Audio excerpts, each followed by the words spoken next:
Doctor గారు మరొకరు ఈ విధంగా అడుగుతున్నారండి. నాకు సెక్స్ కావాలనే కోరిక చాలా ఎక్కువగా ఉంటుంది. ఇప్పటికీ 5గురు స్త్రీల దగ్గరికి వెళ్ళాను. వాళ్ళ దగ్గర ఎంతకీ అంగం గట్టిపడలేదు. వాళ్ళు నన్ను ఎంత ప్రేరేపించినప్పటికీ అంగం స్ట్రాంగ్ అవ్వలేదు. నేను హస్తప్రయోగం చేస్తే అంగం స్ట్రాంగ్గానే అవుతుందా? మరి ఆడవాళ్ళ దగ్గర అవ్వకపోవడానికి కారణం ఏంటి? పరిష్కారం తెలియజేయండి అంటూ అడుగుతున్నారు. ఆ స్త్రీల దగ్గర వీళ్ళలో ఒక తెలియనటువంటి భయం వచ్చి ఉంటుందండి. కంగారు, గాబరా, ఆందోళన, ఆయన మీద కాన్ఫిడెన్స్ లేకపోవడం.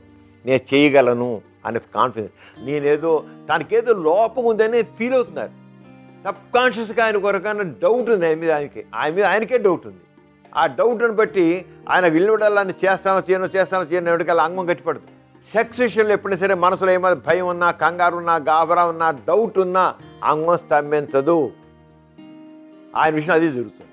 ముందు మనసులో ఇది ఏమి కాదు, ఇది నష్టం చేసేది కాదు అనేది ఆయనకున్న అర్థం పడుతున్న డౌట్స్ అని వదిలించేసుకుని ఫ్రీ అయిపోయి మనసును ఫ్రీగా ఉంచుకొని చేస్తే చక్కగా అవుతుంది.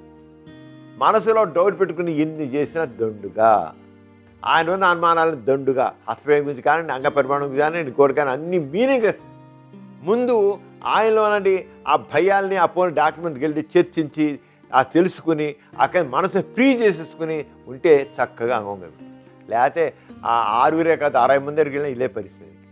పైగా ఒక స్త్రీ దగ్గర ఫెయిల్ అయితే వెంటనే రెండో స్త్రీ దగ్గరికి వెళ్ళి కూడా నేను అక్కడ ఫెయిల్ అయ్యాను కదా, ఇక్కడ కూడా ఫెయిల్ అవుతానేమో అనుకున్నాను అనుకోండి, తప్పకుండా ఫెయిల్ అవుతాడు. అరే ఇద్దరిది ఫెయిల్ అయ్యాను, 3 వాళ్ళకి ఫెయిల్ అవుతాడు, 3 వాళ్ళు కూడా ఫెయిల్ అవుతాడు. అంటే మనసులో ఏ మాత్రం డౌట్ ఉన్నా సరే ఆ డౌట్ ఎప్పుడు ఫెయిల్యూర్ కానవుతుంది. అంచేత ఆ సందేహాలను వద్దు, ఆ ముందు మనస్సుని ఫ్రీ చేసేసుకోండి. అనుమానాలు అపోలు వదిలించుకోండి. మనసు సరే జ్ఞానం కలిగించుకోండి. ఆ విజ్ఞానంతో చక్కగా ముందుకెళ్తుంది. విజ్ఞానం లేకుండా ఏదో అపోలు పెట్టుకునే మనసు ఫెయిల్యూరే కానవుతుంది.